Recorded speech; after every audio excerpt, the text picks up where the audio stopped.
ನಮಸ್ಕಾರ.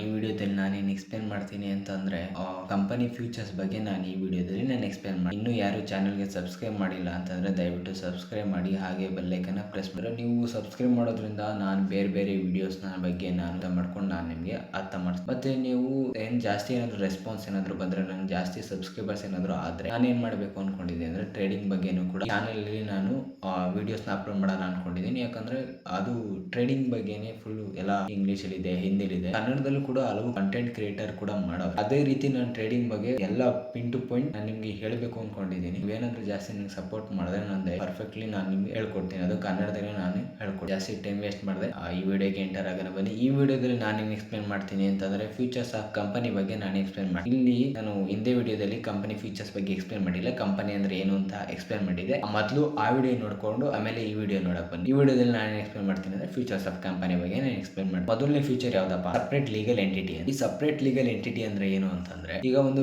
ಬಿಸ್ನೆಸ್ ನಡೀತಿರ್ತದೆ, ಆ ಬಿಸ್ನೆಸ್ ಬೇರೆ, ಮತ್ತೆ ಓನರ್ ಆಗಿರ್ತಾನಲ್ಲ ಆ ಓನರೇ ಬೇರೆ, ಮತ್ತೆ ಯಾರು ಇನ್ವೆಸ್ಟ್ಮೆಂಟ್ ಮಾಡಿರ್ತಾರಲ್ಲ ಆ ಶೇರ್ ಹೋಲ್ಡರ್ಸ್ ಬೇರೆ. ಈಗ ಇಲ್ಲಿ ಕಂಪನಿಗೂ ಮತ್ತೆ ಓನರ್ಗೂ ಏನೇ ಸಂಬಂಧ ಇಲ್ಲ, ಕಂಪನಿನೇ ಡಿಫ್ರೆಂಟ್, ಓನರೇ ಡಿಫ್ರೆಂಟ್ ಅಂತ ಈ ಒಂದು ಸಪರೇಟ್ ಲೀಗಲ್ ಎಂಟಿಟಿ ಹೇಳುತ್ತೆ. ಈ ಸಪರೇಟ್ ಲೀಗಲ್ ಎಂಟಿಟಿ ಅನ್ನೋದು ಯಾವ್ಯಾವ ಕಂಪನಿಗೆ ಅಪ್ಲೈ ಆಗುತ್ತೆ ಅಂತ ನಾನೀಗ ನೆಕ್ಸ್ಟ್ ಎಕ್ಸ್ಪ್ಲೇನ್ ಮಾಡ್ತೀನಿ. ಆ ಸ್ಲೈಡ್ ಅಲ್ಲಿ ಟೈಪ್ಸ್ ಆಫ್ ಬಿಸ್ನೆಸ್ ಈ ಸಪರೇಟ್ ಲೀಗಲ್ ಎಂಟಿಟಿ ಅಪ್ಲೈ ಆಗುತ್ತೆ. ಮೊದಲನೇ ಬಿಸ್ನೆಸ್ ಗೆ ಅಪ್ಲೈ ಆಗಲ್ಲ. ಯಾವ ಬಿಸ್ನೆಸ್ ಗೆ ಅಪ್ಲೈ ಆಗಲ್ಲ ಅಂತಂದ್ರೆ ಸೋಲ್ ಪ್ರೊಪ್ರೈಟರ್ಶಿಪ್ ಗೆ ಈ ಸಪರೇಟ್ ಲೀಗಲ್ ಎಂಟಿಟಿ ಅಪ್ಲೈ ಆಗಲ್ಲ. ಯಾಕಂದ್ರೆ ಸೋಲ್ ಪ್ರೊಪ್ರೈಟರ್ಶಿಪ್ ಅಂದ್ರೆ ಟೈಪ್ಸ್ ಆಫ್ ಅದು ಇದ್ರ ಬಗ್ಗೆ ನಾನು ಎಕ್ಸ್ಪ್ಲೇನ್ ಮಾಡ್ತೀನಿ. ಟೈಪ್ಸ್ ಆಫ್ ಕಂಪನಿ ಅಂತ ಅದ್ರ ಬಗ್ಗೆ ನಾನು ನೆಕ್ಸ್ಟ್ ವಿಡಿಯೋದಲ್ಲಿ ಎಕ್ಸ್ಪ್ಲೇನ್ ಮಾಡ್ತೀನಿ. ಸೋಲ್ ಪ್ರೊಪ್ರೈಟರ್ಶಿಪ್ ಅಂತಂದ್ರೆ ಅವನು ಒಬ್ಬನೇ ಬಿಸ್ನೆಸ್ ಮಾಡೋದಕ್ಕೆ ಈ ಸಪರೇಟ್ ಲೀಗಲ್ ಎಂಟಿಟಿ ಅನ್ನೋದು ಅಪ್ಲೈ ಆಗಲ್ಲ. ಯಾಕಂದ್ರೆ ಅವನದೇ ಬಿಸ್ನೆಸ್, ಅವನೇ ಓನರ್ ಆಗಿರೋದ್ರಿಂದ ಅವ್ನು ಇರ್ಲೇಬೇಕು, ಅದು ಅಪ್ಲೈ ಆಗಲ್ಲ. ಪಾರ್ಟ್ನರ್ಶಿಪ್ ಫರ್ಮ್ಗೂ ಕೂಡ ಅಪ್ಲೈ ಆಗಲ್ಲ. ಇದು ಯಾವ್ದಕ್ಕೆ ಅಪ್ಲೈ ಆಗುತ್ತೆ ಅಂದ್ರೆ ಜಾಯಿಂಟ್ ಸ್ಟಾಕ್ ಕಂಪನಿಗೆ ಅಪ್ಲೈ ಆಗುತ್ತೆ, ಪರ್ಸನ್ ಕಂಪನಿಗೆ ಅಪ್ಲೈ ಆಗುತ್ತೆ, ಮತ್ತೆ ಪ್ರೈವೇಟ್ ಲಿಮಿಟೆಡ್ ಕಂಪನಿಗೆ ಅಪ್ಲೈ ಆಗುತ್ತೆ, ಮತ್ತೆ ಪಬ್ಲಿಕ್ ಲಿಮಿಟೆಡ್ ಕಂಪನಿಗೆ ಈ ಸಪರೇಟ್ ಲೀಗಲ್ ಎಂಟಿಟಿ ಅನ್ನೋದು ಅಪ್ಲೈ ಆಗುತ್ತೆ. ಅಂದ್ರೆ ಸಪರೇಟ್ ಲೀಗಲ್ ಎಂಟಿಟಿ ಅಂತಂದ್ರೆ ಕಂಪನಿ ಏನ್ ಮಾಡಿರುತ್ತೆ, ಕಂಪನಿ ಒಂದು ಬಿಲ್ಡಿಂಗ್ ನ ಓನ್ ಮಾಡಿರುತ್ತೆ, ಮತ್ತೆ ಮೆಷಿನರಿ ಹೋಲ್ಡ್ ಮಾಡಿರುತ್ತೆ, ಅದು ಕಂಪನಿ, ಇದು ಓನರ್ ದಲ್ಲ. ಓನರ್ ಏನ್ ಮಾಡ್ತಾನೆ ಅಂತಂದ್ರೆ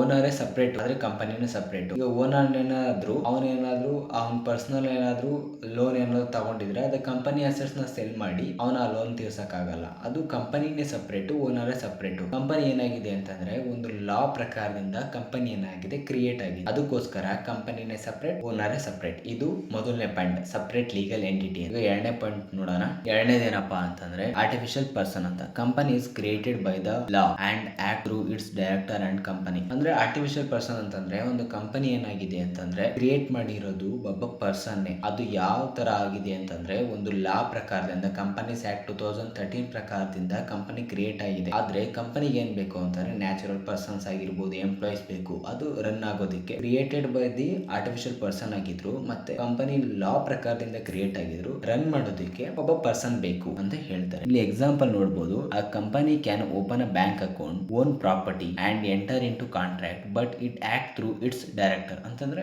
ಏನೇ ಆಗಿರ್ಬೋದು, ಬ್ಯಾಂಕ್ ಅಕೌಂಟೇ ಓಪನ್ ಆಗಿರ್ಬೋದು ಕಂಪನಿ ನೇಮ್ ಇಂದ, ಇಲ್ಲ ಅಂದ್ರೆ ಓನ್ ಪ್ರಾಪರ್ಟಿನ ಪರ್ಚೇಸ್ ಮಾಡಿರ್ಬೋದು ಕಂಪನಿ, ಆದ್ರೆ ಎಂಟರ್ ಇನ್ ಟು ಕಾಂಟ್ರಾಕ್ಟ್ ಯಾವ ತರ ಒಂದು ಎಂಪ್ಲಾಯ್ ಇದ್ರೇನೆ ಒಂದು ಕಂಪನಿ ರನ್ ಆಗೋಕ್ಕಾಗುತ್ತೆ. ಯಾವ್ದಪ್ಪ ಅಂತಂದ್ರೆ ಪರ್ಪೆಚುವಲ್ ಸಕ್ಸೆಷನ್. ಮೀನಿಂಗ್ ಏನಪ್ಪಾ ಅಂತಂದ್ರೆ company continues to exist regardless to exchange in ownership. ಅಂತಂದ್ರೆ ಈಗ ಎಕ್ಸಾಂಪಲ್ ನೋಡಬಹುದು ಇಲ್ಲಿ, even if the shareholders of ABC limited dies the company continues its business operation. ಅಂದ್ರೆ ಯಾರೇ ಹೋದ್ರು, ಯಾರೇ ಶೇರ್ ಹೋಲ್ಡರ್ಸ್ ಹೋದ್ರು ಏನ್ ಮಾಡುತ್ತೆ, ಕಂಪನಿ ರನ್ ಆಗ್ತಾ ಇರುತ್ತೆ, ಅದ್ರ ಪಾಡೋದು ರನ್ ಆಗ್ತಾ ಇರುತ್ತೆ. ಇದು ಮೂರನೇ ಪಾಯಿಂಟ್. ನಾಲ್ಕನೇ ಪಾಯಿಂಟ್ ಯಾವ್ದಪ್ಪ ಅಂತಂದ್ರೆ limited liability. Shareholders are liable only up to the amount invested in the company. ಅಂತಂದ್ರೆ ಈಗ ಶೇರ್ ಹೋಲ್ಡರ್ಸ್ 10,000 20,000 ಅಮೌಂಟ್ ಇನ್ವೆಸ್ಟ್ ಮಾಡಿರ್ತಾನೆ ಒಂದು ಕಂಪನಿ, ಅವನು ಎಷ್ಟು ಲೇಬಲ್ ಆಗಿರ್ತಾನೆ ಅಂತಂದ್ರೆ ಅವ್ನು ಏನು ಅಮೌಂಟ್ ಇನ್ವೆಸ್ಟ್ ಮಾಡಿರ್ತಾನಲ್ಲ ಅದಕ್ಕೆ ಮಾತ್ರ ಲೇಬಲ್ ಆಗಿರ್ತಾನೆ. ಈಗ ಅವನು ಕಂಪನಿ ಏನಾದ್ರು ಲಾಸ್ ಆಯ್ತು, ಅವ್ನಿಗೆ ಎಷ್ಟು ಲಾಸ್ ಆಯ್ತು ಅಂದ್ರೆ ಈಗ ಅವ್ನು 10,000 ಇನ್ವೆಸ್ಟ್ ಮಾಡಿದ, 10,000 ಮಾತ್ರ ಅವ್ನಿಗೆ ಲಾಸ್ ಆಗೋದು, ಆದ್ರೆ ಕಂಪನಿಗೆ ಬೇಜಾನ್ ಲಾಸ್ ಆಗುತ್ತೆ. ಆದ್ರೆ ಇಲ್ಲಿ ಶೇರ್ ಹೋಲ್ಡರ್ಸ್ಗೆ ಲಯಬಿಲಿಟಿ ಅನ್ನೋದು ಲಿಮಿಟ್ ಆಗಿರುತ್ತೆ, ಆದ್ರೆ ಕಂಪನಿಗೆ ಇಲ್ಲಿ ಲಯಬಿಲಿಟಿ ಅನ್ನೋದು ಅನ್ಲಿಮಿಟೆಡ್ ಆಗಿರುತ್ತೆ. ಶೇರ್ ಹೋಲ್ಡರ್ಸ್ ಮಾತ್ರ ಇಲ್ಲಿ ಲಿಮಿಟೆಡ್ ಲಯಬಿಲಿಟಿ ಆಗಿರುತ್ತೆ. ಇದು ಬಂದು ನಾಲ್ಕನೇ ಪಾಯಿಂಟ್. ಈಗ ಐದನೇ ಪಾಯಿಂಟ್ ಯಾವ್ದಪ್ಪ ಅಂತಂದ್ರೆ ಐದನೇ ಪಾಯಿಂಟ್ ಬಂದು ಟ್ರಾನ್ಸ್ಫರಬಿಲಿಟಿ ಆಫ್ ಶೇರ್ಸ್. ಅಂದ್ರೆ shareholders can transfer they shares to another. ಅಂತಂದ್ರೆ ಈಗ